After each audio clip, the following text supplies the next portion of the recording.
अस्सलामुअलैकुम स्टूडेंट्स, उम्मीद करता हूँ आप लोग खैरियत से होंगे। हाज़िर हूँ एमएफ इंग्लिश सेंटर से। तो स्टूडेंट, आज जो है मैं आपके साथ important essays, applications, letters, passages and translations जो है वो शेयर करूँगा। अच्छा देखें, वीडियो शुरू करने से पहले बता दूँ कि सेक्शन सी जो है ना वो बहुत ज़्यादा प्रेडिक्टेबल होता है, यानी लगता है 5 ईयर से 10 ईयर से। क्यों? क्योंकि इसमें एक ही चीज़ें बार बार रिवाइंड हो रही होती हैं, और तो बहुत आसान तरीका है सेक्शन नंबर सी में नंबर लेने का। ठीक है, सेक्शन नंबर सी से नंबर लेने का तरीका कार बहुत आसान है।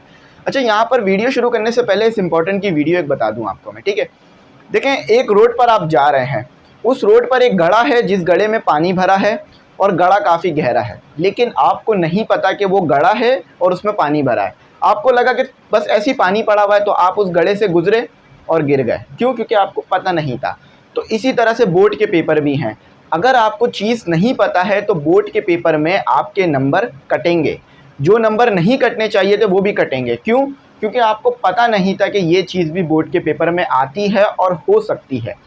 तो ये वीडियोस आपको हेल्प करती हैं उन तमाम चीज़ों को जानने में कि जो बोर्ड के पेपर में आती हैं और हो सकती हैं। क्योंकि अगर आपने अभी तक क्लास 9 में है तो बोर्ड के पेपर नहीं दिए होंगे। आप नर्सरी क्लास से लेकर या मॉन्टेसरी क्लास से लेकर क्लास 8 तक स्कूल में पेपर देते हुए आए हैं। स्कूल में आप टीचरों को जानते थे, टीचर्स आपको जानते थे, तो सब कुछ बहुत फेमिलियर था। चीज़ें जो हैं आप उनसे जो है वो समझ सकते थे, पूछ सकते थे ड्यूरिंग द पेपर, और वो आपको बता देते थे कि किस तरह से पेपर पैटर्न होगा और किस तरह से आपने परफॉर्मेंस देकर अच्छे नंबर लेने हैं। लेकिन बोर्ड थोड़ा मुख्तलिफ होता है। आप टीचर्स को नहीं जानते हैं बोर्ड में कि कौन सा एग्जामिनर होगा, कौन सा एक्सटर्नल होगा जो चेक करेगा, जो आपके निगरानी करेगा पेपर के दौरान। तो आपने खुद परफॉर्म करना होता है, आपको सेल्फ सफिशिएंट बनना होता है वहाँ पर। ठीक है, जितना अच्छा तरीके से परफॉर्मेंस देंगे उतनी अच्छी तरीके से नंबर आएंगे। बहुत बार आपने देखा होगा कि जो बच्चे क्लास में अच्छे नंबर नहीं ले पा रहे होते हैं स्कूल में, लेकिन उनके बोर्ड में बहुत अच्छे नंबर आ जाते हैं। और जो बच्चे जो हैं वो क्लास में अच्छे नंबर ले रहे होते हैं, उनके बोर्ड में अच्छे नंबर नहीं आ पाते। तो वजह क्या होती है कि बच्चा जो है वो सेल्फ सफिशिएंट नहीं होता, जिसकी वजह से बोर्ड में नंबर कटवा देता है। बहुत से बच्चे कोशिश करते हैं कि एक्सटर्नल से सवाल को समझ लें कि क्या आया है। बहुत से एक्सटर्नल बता भी देते हैं जो निगरानी करने खड़े होते हैं पेपर के दौरान, लेकिन बहुत से नहीं बताते हैं। क्यों? क्योंकि वो आपके कभी कभार सब्जेक्ट के ही नहीं होते। फॉर एग्जाम्पल वो इंग्लिश के सब्जेक्ट के थे और आपका फिजिक्स का पेपर है, तो वो कैसे आपको बताएंगे? ठीक है, थोड़ा मुश्किल होती है चीज़ है। मैथ का और कंप्यूटर का भी इसी तरह का हिसाब किताब होता है। कंपलसरी सब्जेक्ट में अक्सर जो है वो कोशिश हो जाती है कि बच्चों को समझा दिया जाए कि क्या आएगा क्या रहेगा, लेकिन एक्सटर्नल ज़्यादातर चीज़ें नहीं बताते। उनको ये चीज़ अलाउ नहीं होती कि वो आपको पेपर एक्सप्लेन करें कि क्या कौन सा सवाल आया है और किस सवाल को किस तरह करना है। तो आपने खुद करना होता है। ठीक है, हर बार ऐसी ही आपको बोर्ड का पेपर मिलेगा। तो ये तमाम चीज़ें आप कहाँ से सीखेंगे? एमएफ इंग्लिश सेंटर से सीखेंगे, अपने कोचिंग सेंटर से सीखेंगे कि बोर्ड में क्या करना है, एक्सटर्नल से सवालात नहीं करने हैं, पेपर से रिलेटेड पूरा का पूरा पेपर पे फोकस करना है। क्योंकि इतना टाइम नहीं होता कि एक्सटर्नल से भी आप सवालात पूछें, स्टूडेंट से भी सवालात पूछें और मुख्तलिफ बातें करें और अपना पेपर अच्छा कर लें। ऐसा नहीं होता। ठीक है, आपने ज़िंदगी में कुछ भी बनना है, यहीं से बेस बनेगी, यहीं से कामयाब होकर जाएंगे पेपरों में, तो आगे जाकर आप कामयाब बनेंगे। ज़ाहिर कहा जाता है कि रिपोर्ट कार्ड डिपेंड नहीं करती, इंसान के अंदर काबिलियत होती है, मैं ये बात मानता हूँ। लेकिन अगर रिपोर्ट कार्ड में नंबर अच्छे ना हों, काबिल जितने भी हों आप, अच्छी यूनिवर्सिटीज़ में और कॉलेज में एडमिशन्स नहीं मिलता ना। तो हमें क्या करना होता है कि इधर भी अच्छे नंबर लेने होते हैं। ठीक है, तो इस तरह से पेपर दें, इस तरह से तैयारी करके जाएं कि जो एक्सटर्नल है उनको भी मुश्किल ना हो वहाँ पर आपको डील करने में, और आपको भी मुश्किल ना हो। ठीक है, तो यहाँ पर सीख लें, इन वीडियो से सीख लें, इंशाल्लाह आगे बढ़ते रहेंगे। तो ये मैंने यहाँ पर यूँ बताई कि इंपॉर्टेंट बता दूँ इन वीडियो की, कि बच्चे देख रहे होते हैं ना, उनको पता हो कि इंपॉर्टेंस क्या है वीडियो की। ठीक है, तो चलें यहाँ पर आ जाते हैं, एसेस, इंपॉर्टेंट एसेस देख लेते हैं।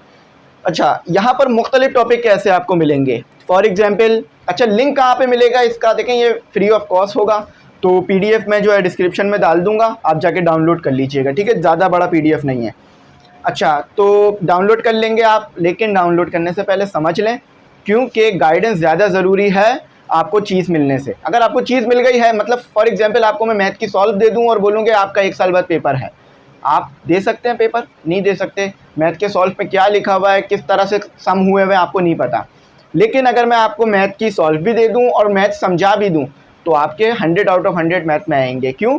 क्योंकि आपने समझ लिया होगा ना। तो यहाँ पर भी ऐसा ही है, अगर गैस पेपर दे रहा हूँ तो समझ भी लें ताकि फिर नंबर अच्छे आ जाएँ। ठीक है, अच्छा चले आ जाए, अब इंपॉर्टेंट ऐसे को देख लेते हैं। मुख्तलिफ टॉपिक पर ऐसे मिलेंगे, ज़्यादा मुश्किल नहीं है, ईजी वर्डिंग में लिखे हुए हैं, समझने में आसानी रहेगी। ट्रांसलेशंस भी यहाँ पर आपको दी हुई हैं, एप्लीकेशंस भी दी हुई हैं, लेटर्स भी दिए हुए हैं। तो एक ही पीडीएफ में सेक्शन सी को पूरा शामिल कर दिया मैंने। तो पैसेजेस जो दिए हुए ना आपको, उसको भी पढ़ लीजिएगा, देख लीजिएगा, क्योंकि पैसेजेस बच्चे जो है वो अपने नंबर पैसेजेस में जो है वो कटवा लेते हैं। क्यों? क्योंकि पैसेजेस बोलते हैं सर बता दे पैसेजेस याद कहाँ से करने हैं। ठीक है, पैसेजेस याद नहीं करने होते, पैसेजेस आपको पढ़ने होते हैं और फिर उसके क्वेश्चंस दिए हुए होते हैं। तो पैसेजेस समझ के आप जाइएगा, बोर्ड के पेपर में इंशाल्लाह नंबर अच्छे आएंगे।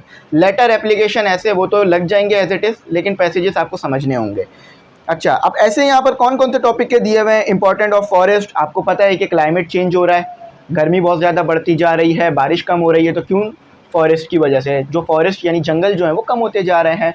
तो यहाँ पर आपको इम्पोर्टेंस ऑफ फॉरेस्ट यानी जंगल की क्या इंपॉर्टेंस है वो बताया हुआ है। ठीक है, ब्लेसिंग ऑफ चाइल्डहुड्स में जो हमारे लिए फ़ायदे होते हैं वो बताए हुए हैं यहाँ पर। ठीक है, डेमोक्रेसी इन पाकिस्तान यानी पाकिस्तान एक जमहूरी मुल्क है। ठीक है, यहाँ पर जमहूरियत है, तो जमहूरियत में क्या क्या फ़ायदे होते हैं, आवाम को किस तरह से जो है वो एम्पावर किया जाता है, आवाम को कितने फ़ायदे मिलते हैं, वो आपने पढ़ना है। लेकिन डेमोक्रेसी पर ऐसे अपनी तरफ से नहीं लिखिएगा, कट जाएगा, क्योंकि बहुत सी ऐसी बातें होती हैं जो कि आपको पता नहीं होती, और इन पर जब आप ऐसे लिख रहे होते हैं तो पहले इन चीज़ों को जो है वो स्टडी कर लिया करें, उसके बाद ऐसे टॉपिक्स पर ऐसे लिखा करें। फॉर एग्जांपल आपने इंपॉर्टेंट ऑफ फॉरेस्ट पर अपने पास से ऐसे लिख दिया, चल जाएगा, नंबर मिल जाएंगे। क्यों? क्योंकि आपको कुछ ना कुछ पता है। आपने ब्लेसिंग ऑफ चाइल्डहुड पर आपने ऐसे लिख दिया अपने पास से, वो भी चल जाएगा, क्योंकि आपको उधर कुछ ना कुछ पता है। लेकिन अगर आपने जो है वो डेमोक्रेसी इन पाकिस्तान पर अपने पास से ऐसे लिखा, जो आगे पीछे की बातें लिख दी, आपको नहीं पता वज़ीर आज़म कौन है, वज़ीर आला कौन है, सिंध का वज़ीर, और जो है वो वज़ीर मुमलिकत क्या होता है, सदर पाकिस्तान कौन है, आर्मी चीफ़ कौन है, चीफ़ जस्टिस कौन है, इनके बारे में आपको इन्फॉर्मेशन नहीं थी। आपने फिर भी ऐसे में पुराने लोगों के नाम शामिल किए, पुराने आर्मी चीफ्स के, पुराने वज़ीर आज़म के। तो वहाँ पर चीज़ें जो है वो कटेंगी, क्योंकि आपसे करंट जो है वो सिचुएशन पूछी जा रही होगी और आप पुरानी बातें बता रहे होंगे। ठीक है, तो इंपॉर्टेंस यानी डेमोक्रेसी ऑफ पाकिस्तान पे करंट बातें बतानी है कि पाकिस्तान के वज़ीर आज़म कौन है, मौजूदा आर्मी चीफ़ कौन है, और डेमोक्रेसी क्या होती है और कैसे चलती है, ये तमाम चीज़ें। तो ये चीज़ें लिखी हुई हैं, इसमें पढ़िएगा, इंशाल्लाह बहुत ज़्यादा फ़ायदा रहेगा। अच्छा, एप्लीकेशन आपने अक्सर लिखी होगी। अच्छा, एक यहाँ पर जो है एक बहुत ही मैं कहूँगा कि एक अनफॉर्चुनेटली चीज़ ये होती है कि हम अपनी ज़िंदगी में कभी एप्लीकेशन लिखते ही नहीं हैं। पेपर की हद तक तो लिखते हैं, लेकिन कभी एप्लीकेशन अपने उस्ताद को नहीं लिखेंगे, कभी एप्लीकेशन अपने पेरेंट्स को, कभी एप्लीकेशन अपने प्रिंसिपल को लिखते ही नहीं है। तो कोशिश करा करें, अगर खुदा ना खास्ता बीमार हैं, कोई प्रॉब्लम है, या क्लास में कोई तंग कर रहा है, या कुछ समझ नहीं आ रहा, तो एप्लीकेशंस अपने प्रिंसिपल को ज़रूर लिख के दिया करें, ताकि आपका सेल्फ़ कॉन्फिडेंस बढ़े, आप चीज़ों को समझें और जो पढ़ रहे हैं वो इम्प्लीमेंट करें। ठीक है, इसकी जो है ना इम्प्लीमेंट आना चाहिए आपको। ठीक है, अगर इसको इम्प्लीमेंट करना सीख लेंगे तो आगे बढ़ना आसानी रहेगी। अच्छा, पैसेजेस मैंने आपको बता दिया, लेटर मैंने आपको बता दिया, न्यूज़पेपर को लिखना होता है, और अक्सर आपके इलाके में जो प्रॉब्लम होती हैं तो वो प्रॉब्लम आपको जो है वो गवर्नमेंट ऑफिसर्स को बताना होता है। तो फॉर्मल लेटर, इनफॉर्मल लेटर, इसमें फ़र्क होता है, तो ये समझिएगा। ठीक है, फॉर एग्जांपल आप दो तरह के लेटर लिखते हैं, एक अपने क्लास फेलो को लिख रहे हैं, आपको कुछ बताना है, कुछ पूछना है, और एक लिख रहे हैं आप किसी गवर्नमेंट ऑफिसर को। तो दोनों को लेटर लिखने में बहुत फ़र्क है, ज़मीन आसमान का। ठीक है, आप जो गवर्नमेंट ऑफिसर है उसको ऐसे मुखातिब नहीं कर सकते जैसे आप अपने क्लास फेलो को करते हैं।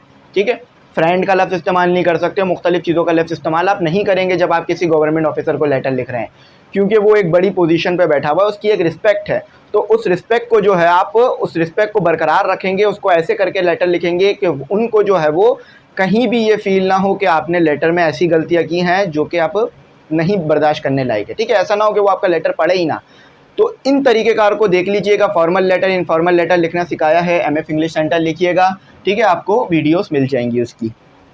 अच्छा, तो इसी तरह से बहुत सारे इंपॉर्टेंट लेटर दिए हुए, बहुत सारे इंपॉर्टेंट एप्लीकेशंस दी हुई हैं। अब देखें, ये जो मैं आपको बातें बता रहा हूँ, मुझे पता है आपको ये बात नहीं पता होंगी पहले, क्योंकि हमें भी नहीं पता थी। लेटर लिखने का आया था न्यूज़पेपर को, और इस तरह से लिखा हमने कि जैसे फ्रेंड को लिख रहे हैं। ठीक है, तो क्या हुआ, नंबर कट गए। बात सही थी कि आपको फ्रेंड को नहीं लिखना था। देखें, आप अपने दोस्त से बात कर रहे हैं, उसमें आपका जो बिहेवियर होता है वो अलग होता है। आप अपने टीचर से बात कर रहे हैं, उसमें आपका बिहेवियर अलग होता है। ठीक है, लेटर नहीं लिख रहे हैं, सिर्फ बात कर रहे हैं कि बात कर रहा हूँ। तो ऐसा तो नहीं है ना कि टीचर से भी वैसी ही बात करते हैं जैसे दोस्त से करते हैं। अगर ऐसा करेंगे तो ऐसा लगेगा कि आप टीचर की रिस्पेक्ट नहीं कर रहे हैं। ठीक है, तो इसी तरह से ये चीज़ें भी होती हैं जिसको बहुत ध्यान रखना होता है। और ये चीज़ें कहाँ सीखेंगे आप? एजुकेशनल लाइफ में सीखेंगे, ठीक है। ये जो आपको एजुकेशनल एरा चल रहा है, इसी में आप ये तमाम चीज़ें सीखेंगे जो सिखानी होती हैं बच्चों को, तो हम सिखा रहे हैं।